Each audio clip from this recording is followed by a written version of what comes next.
Salut à tous, la team OL, Thomas M. Show pour OL Fan TV.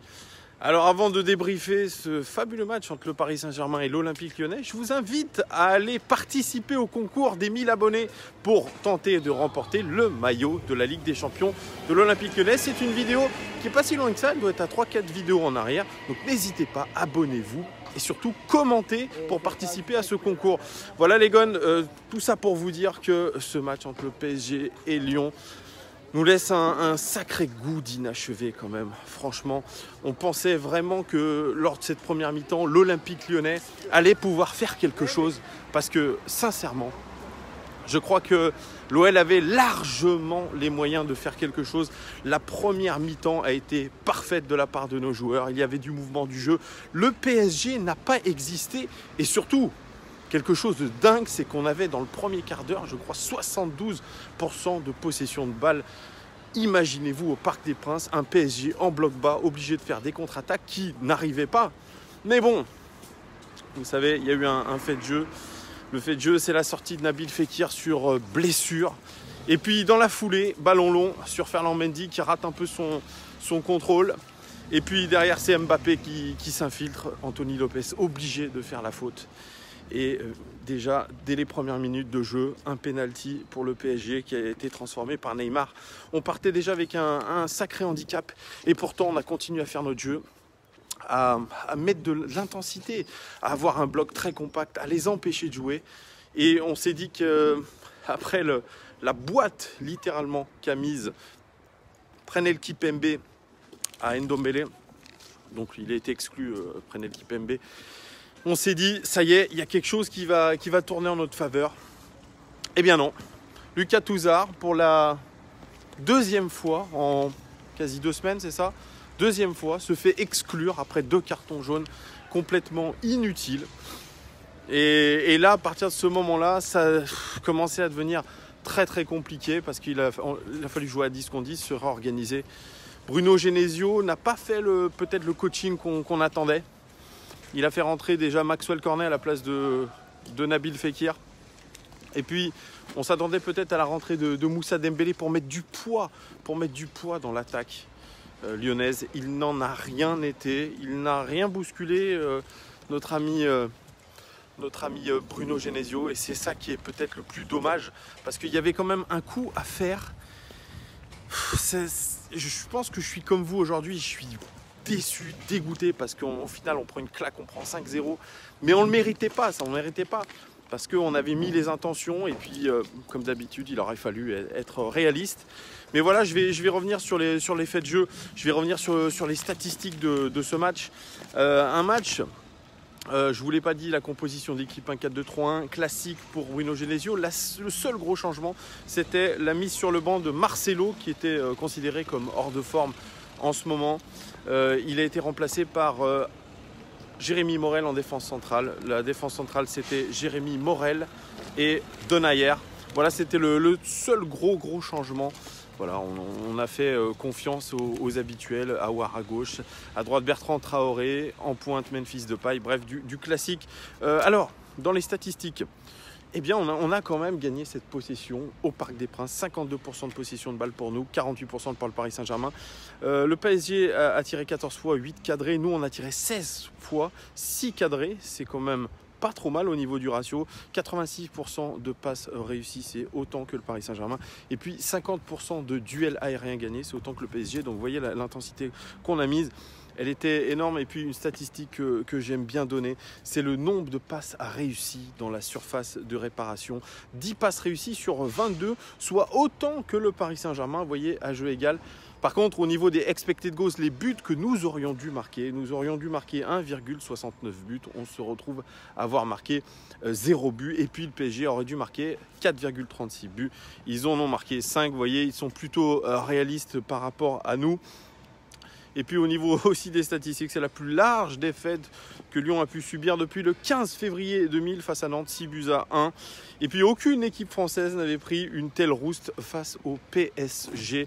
Vous voyez, on est dans les records. Même Kylian Mbappé, lui, c'est le plus jeune joueur français, voilà, 19 ans, à faire un quadruplé dans un match. On ramasse des records et puis le record c'est les 9 aussi victoires consécutives du Paris Saint-Germain. Mais on n'est pas là, on n'est pas là pour parler du Paris Saint-Germain. On n'est pas là pour parler du Paris Saint-Germain, on est là pour parler de l'Olympique lyonnais. Et l'Olympique lyonnais, on va faire cette revue d'effectifs avec, en commençant, Anthony Lopes. Anthony Lopes, il a été très bon. On peut dire ce qu'on veut, Anthony Lopes a été très bon, il a fait les arrêts décisifs, malgré le fait qu'il ait pris un penalty, il ne pouvait rien faire sur la sortie de Kylian Mbappé qui va vite, mais il a gagné plusieurs de ses duels face à Kylian Mbappé et malheureusement quand sa défense lui laisse le boulot à faire tout seul, eh bien il ne peut pas tout faire. Anthony Lopes, mais je l'ai trouvé très bon. C'est un gardien d'expérience déjà. Il est pourtant jeune, mais bon, j'ai une énorme confiance en Anthony Lopes que j'ai trouvé très bon. Notre ami Jason Denayer, pareil, titulaire dans cette équipe lyonnaise. Eh bien, Jason Denayer, il n'a pas fait un si bon match que ça. On l'a senti quand même emprunté et dans les statistiques ça se voit, 2 interceptions, 2 dégagements pour lui. C'est le record côté lyonnais dans ce match de dégagement. Son compère du soir, d'un soir, Jérémy Morel, eh bien pour lui c'est 48 passes réussies sur 51. C'est 7 ballons récupérés et c'est 3 fautes commises. C'est le record côté lyonnais dans ce match. Un Jérémy Morel que j'ai longtemps dans ce match cru très bon, parce qu'il nous a gratifié de superbes relances et notamment des balles qui cassaient les lignes. Et je me suis dit, tiens, Jérémy Morel, c'est pas mal. Et puis, c'est juste que ce début de seconde mi-temps, cette 60e minute où la défense centrale a vraiment pris l'eau. Mais est-ce de leur faute? Bruno Genesio parlait d'une défense centrale livrée elle-même, parce qu'on était mené au score et l'équipe continue à attaquer à 7 ou 8. C'est vrai, c'est pas faux, mais c'était à Bruno Genesio lui-même de changer ses plans et d'arrêter de dire aux joueurs d'aller marquer. Voilà, il fallait peut-être resserrer, avoir un bloc beaucoup plus compact. Mais bon, moi j'ai trouvé quand même Jérémy Morel dans l'ensemble, dans nos phases de possession, dans nos phases de domination, assez bon, très sûr techniquement. Et puis, il a fait quand même quelques beaux dégagements parce que ça devenait très compliqué pour nous. À droite, Ferland Mendy, 57 passes à gauche, 57 passes réussies sur 64. C'est le record côté lyonnais dans ce match, très précis au niveau des passes. 2 passes clés pour lui, c'est le record côté lyonnais dans ce match. 13 passes réussies dans le dernier tiers sur 19. C'est aussi le record côté lyonnais dans ce match. Par contre, là où ça a pêché, c'est un duel réussi sur 6, ce qui est très peu. Et puis, 8 ballons récupérés, c'est le record côté lyonnais dans ce match pour lui. 3 interceptions, c'est le record côté lyonnais dans ce match. 2 dégagements, c'est le record côté lyonnais dans ce match. Et puis 3 fautes pour lui, c'est aussi le record côté lyonnais dans ce match, comme Jérémy Morel. Il a fait un très bon match, Ferland Mendy. Encore une fois, consistant. Alors, bien sûr, on peut lui reprocher ce mauvais contrôle sur le penalty de Neymar. C'est lui qui fait ce mauvais contrôle face à Kylian Mbappé. Mais dans l'ensemble, c'est un très bon match. Il aurait mérité mieux, encore une fois, Ferland Mendy. Mais il est dans ses standards dans ce moment très bon. À droite, titularisation de Raphaël qui n'a pas longtemps été sur le terrain parce qu'il s'est blessé à l'épaule. Une passe clé pour lui, 0 centre réussi sur 3. Ça, c'est une statistique qui commence à faire peur pour nos latéraux parce que Ferland Mendy n'a même pas centré, rendez-vous compte. 2 duels réussis sur 2 quand même pour Raphaël. 2 dégagements, c'est le record côté lyonnais dans ce match. Et puis 2 dribbles réussis. Alors on a vu aussi un Raphaël capable aussi de rater des ballons très faciles, des passes très faciles qui nous ont mis en difficulté. Et par contre, on a vu qu'il était très impliqué offensivement et qu'il arrivait à se remettre dans le match. Malheureusement, il s'est déboîté l'épaule, je pense, donc il n'a pas pu continuer. Il a été remplacé par Léo Dubois qui a fait un match pas terrible. Léo Dubois, 0 centre réussi sur 2. 4 tacles réussis, c'est le record côté lyonnais dans ce match. Et c'est tout, un apport offensif quasi moindre. Ah, Léo Dubois, je maintiens, c'est un très bon joueur, mais il faut absolument qu'il gagne en maturité, qu'il gagne en régularité surtout. Il ne peut pas rester comme ça dans ces grands matchs à ne pas pouvoir appuyer sur l'accélérateur. On a l'impression qu'il est bridé, vous voyez. C'est dommage, c'est dommage. Il a une très belle qualité de centre, il ne l'exploite pas assez. Et c'est ce qui est vraiment dommageable pour l'Olympique Lyonnais. Et franchement, alors que j'ai pesté contre Raphaël en première mi-temps parce que je me suis dit, bon, il est capable de nous faire des très belles choses, mais il est capable aussi de nous faire peur. Mais sur ce match-là, les minutes de Raphaël ont été meilleures que les minutes de Léo Dubois. C'est un fait, en fait. C'est ce que j'ai vu, c'est ce que j'en ai pensé, en tout cas. Au milieu de terrain, le double pivot Ndombele-Lucas Touzard. Ndombele qui a fait une première mi-temps jusqu'à la boîte, littéralement, de Presnel Kimpembe, qui aurait pu lui casser la jambe. Il a fait un match Ndombelesque. 43 passes réussies sur 50. 2 passes clés, c'est le record côté lyonnais dans ce match. 12 passes réussies dans le dernier tiers sur 17, ce qui est très très bon. 6 duels réussis sur 6, c'est le record côté lyonnais dans ce match. 7 ballons récupérés, 3 fautes subies et surtout 6 dribbles réussis, c'est le record côté lyonnais dans ce match. Rendez-vous compte de ce joueur, de la capacité à créer des différences, cette capacité à casser les lignes, cette capacité à produire l'intensité, à être toujours dans l'effort. Franchement, Ndombele, il est promis à un grand avenir, je le redis. Et c'est dommage qu'après la boîte reçue par Presnel Kimpembe, il est baissé en intensité. Peut-être qu'il était légèrement blessé. Mais c'était effectivement l'homme à abattre. Et c'est pour ça que Presnel Kimpembe a mis la semelle. C'est un attentat qui a été heureusement validé par la VAR et qui a exclu Presnel Kimpembe. Mais franchement, si on a fait une belle première mi-temps, c'est grâce à ce joueur-là. Pour moi, qui est mon joueur du match côté lyonnais, encore une fois. Tanguy Ndombele qui mérite largement sa sélection en équipe de France. J'espère qu'on aura l'occasion de le voir sur l'un des 2 matchs de sélection. Et puis Lucas Touzard, je ne vais pas beaucoup en parler. Ses statistiques, c'est simple, c'est le néant. 2 fautes, et c'est les 2 fautes qui lui amènent ce carton rouge. Pour moi, c'est une faute professionnelle. Encore une fois, Lucas Touzard, ce n'est pas possible. On le prolonge jusqu'en 2023. On lui accorde de la confiance. Il avait un peu perdu sa place par rapport à Cheikh Diop. On le remet dans le jeu et il nous déçoit. Parce que l'Olympique Lyonnais jouait à 11 contre 10. Je ne dis pas qu'on n'aurait pas pris une valise. Je dis simplement qu'on aurait pu espérer beaucoup plus. Parce qu'à 10 contre 11, franchement, les Parisiens se seraient beaucoup plus fatigués, ils auraient joué différemment. Là, il nous met, clairement, excusez-moi de l'expression, il nous met dans la merde, Lucas Touzard. Et ça fait 2 fois qu'il pénalise l'équipe comme ça. Donc oui, je suis très en colère, c'est un joueur de devoir, c'est sûrement un très bon garçon, mais techniquement, c'est moyen. Bon, j'en suis même à me poser la question si Gonalons n'était pas même meilleur. Il faut du mental dans ce genre de match, on ne peut pas se permettre de faire des fautes bêtes comme il l'a fait et puis laisser l'équipe en difficulté. Donc je suis très en colère contre Lucas Touzard, mais je suis aussi très en colère par rapport à Maxwell Cornet. Maxwell Cornet, il est rentré à la place de Nabil Fekir après le match contre City. Il avait fait un très bon match, ça c'est clair et net. Il avait réclamé beaucoup plus de respect, il avait envoyé un message aux dirigeants, à l'entraîneur, etc. Et depuis, bon, il y a eu une petite blessure, etc. Mais sur ce match-là, c'est nul aussi. Il ne fait rien sur ce match, il ne crée aucune différence. Et je vais même vous dire, c'est quasi faute professionnelle, le face-à-face manqué. À quoi ? On est à 2 mètres de la cage. Il tope le ballon face à Gianluigi Buffon. S'il le met, ça change aussi le match. C'est pour ça, ces statistiques, c'est un centre réussi sur 5. Pareil, c'est une cata. Donc je suis très déçu par rapport à Maxwell Cornet, qui nous a livré une prestation digne de celle qu'il a faite contre l'Ajax Amsterdam, contre le CSKA Moscou, etc.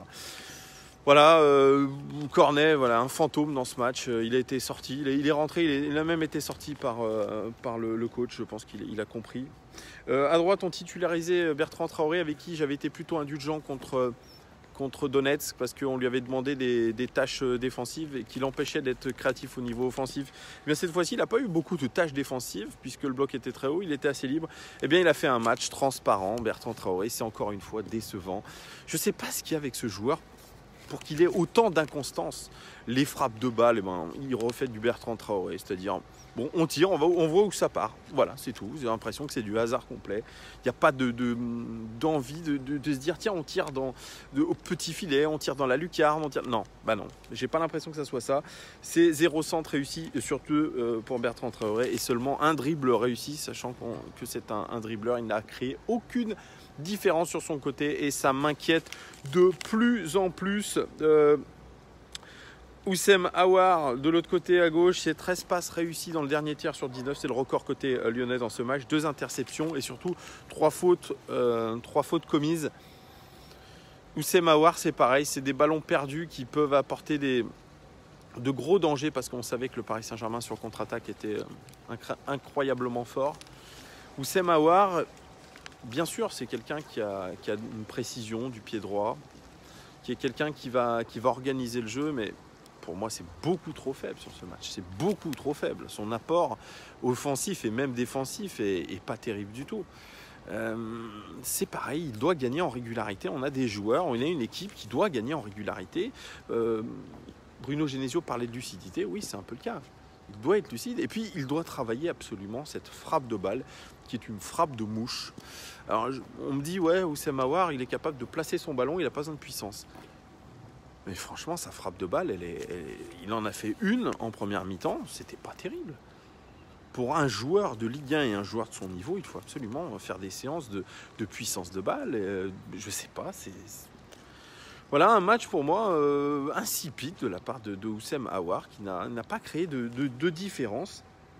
Et puis on va finir avec Memphis Depay qui était notre avant-centre du soir. Alors Memphis Depay qui patauge un peu dans la gadoue depuis quelques matchs. Il avait encore l'occasion de prouver qu'après une belle rentrée contre Donetsk, il était capable de créer ses décisions dans ses grands matchs. Et pareil, ça a été très moyen. On l'a senti capable de marquer un beau but face à Gianluigi Buffon, ce magnifique piqué, ce lob qui a fini sur la barre transversale. Mais Memphis Depay, c'est 2 centres réussis sur 9. C'est le record côté lyonnais dans ce match. Imaginez-vous, 2 centres réussis sur 9, c'est le record. Côté lyonnais, je ne dis pas de l'ensemble du match, côté lyonnais. Et puis une statistique qui est absolument affligeante. Un corner réussi sur 7. Et oui, on a plus dans nos têtes le rappel de corner complètement raté, manque de précision, bref. Et puis 3 fautes subies, c'est aussi le record côté lyonnais dans ce match. Il a tenté, mais ça me reste beaucoup trop faible. Et puis, pour moi, il est retombé dans ses travers du Memphis Depay, un peu soliste, qui lâche pas le ballon assez vite. Malgré tout, bon, on l'a senti dans de bonnes dispositions dans cette partie de domination lyonnaise en première mi-temps. Il a été quand même ce point de fixation. Il a essayé de jouer dans les petits espaces avec de temps en temps beaucoup de réussite, mais de temps en temps, on pouvait se dire, mais Memphis, lâche ton ballon plus vite.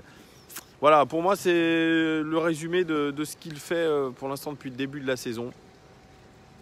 Quelques éclairs de génie et puis le reste un peu brouillon.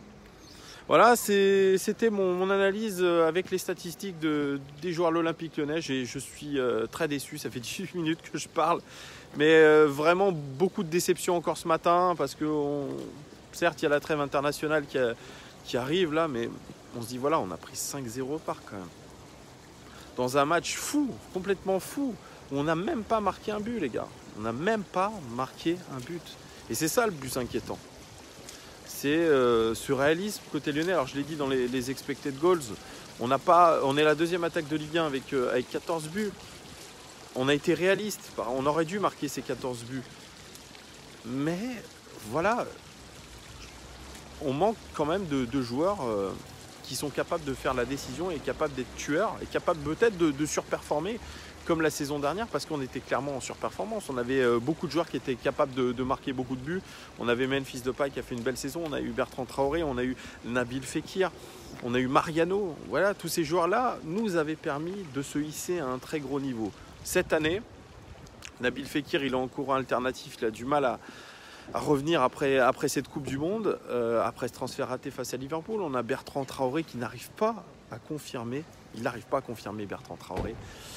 Il est brouillon, il y a un truc qui ne va pas. Alors est-ce que c'est mental? Est-ce que c'est dans sa vie perso? Est-ce que c'est dans... j'ai l'impression qu'il fait du grand n'importe quoi, Bertrand Traoré. On a Memphis Depay qui a du mal à récupérer le niveau qu'il avait eu en fin de saison, l'intensité aussi qu'il avait. Alors est-ce que pareil dans sa vie perso, il y a des choses qui lui sont arrivées, qui peut expliquer ça? Et puis voilà, et puis on a un Moussa Dembélé à qui on ne donne pas forcément sa chance. Par rapport à son match contre Donetsk, il a quand même marqué un but, il méritait de débuter face au Paris Saint-Germain, ou du moins rentrer en jeu. Et c'est là peut-être aussi l'erreur de Bruno Genesio, c'est de ne pas avoir mis peut-être beaucoup plus de risques dans ses choix, notamment quand Lucas Touzard est sorti. Il fallait tenter le tout pour le tout. Alors certes, si on faisait un tout pour l'attaque, ça aurait pu donner ce que ça a donné, puisqu'on attaquait à 7 ou 8 et on laissait notre défense centrale à découvert. Et voilà, peut-être qu'on aurait marqué quand même quelques buts, parce que pour le goal average, ça fait mal.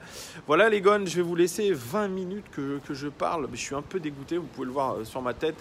Il fait gris à Lyon, gris comme dans nos cœurs. Nabil Fekir est forfait pour l'équipe de France. Ça aussi, c'est une mauvaise nouvelle. On espère voir Tanguy Ndombele. Et puis, voilà les gones, on va essayer quand même de se tenir au courant de l'actualité de l'Olympique Lyonnais. Je vous ferai quelques vidéos, et notamment sur le système que je préfère pour l'Olympique Lyonnais, parce qu'on m'a demandé de faire une vidéo là-dessus. Et puis bien sûr il y aura le débrief avec Jean-Paul. Qu'en a pensé Jean-Paul de ce match? Je pense qu'il aura énormément de choses à dire. Voilà les gars, il est lundi matin, on commence la semaine d'une mauvaise manière. Mais allez, on a du mot au cœur, il y a quand même beaucoup de matchs qui arrivent, des matchs de sélection, et puis on a un beau belle fin d'octobre quand même, avec des matchs très importants. On a notamment ce match face à Nîmes qui arrive après la trêve, et puis ce match importantissime en Ligue des Champions à Hoffenheim. Il est possible que j'y aille, voilà, je vous tiendrai aussi au courant. Voilà, merci les gones, merci pour tous vos commentaires, merci pour vos abonnements. Je sais qu'on n'a pas l'esprit en fait, mais allez, on va commencer quand même la semaine du bon pied en se disant que ce n'est qu'un match et qu'on va récupérer très vite toutes nos capacités. Allez les gars, je vous souhaite une très très bonne journée. Moi je vais prendre le métro, je vais aller bosser. Ciao!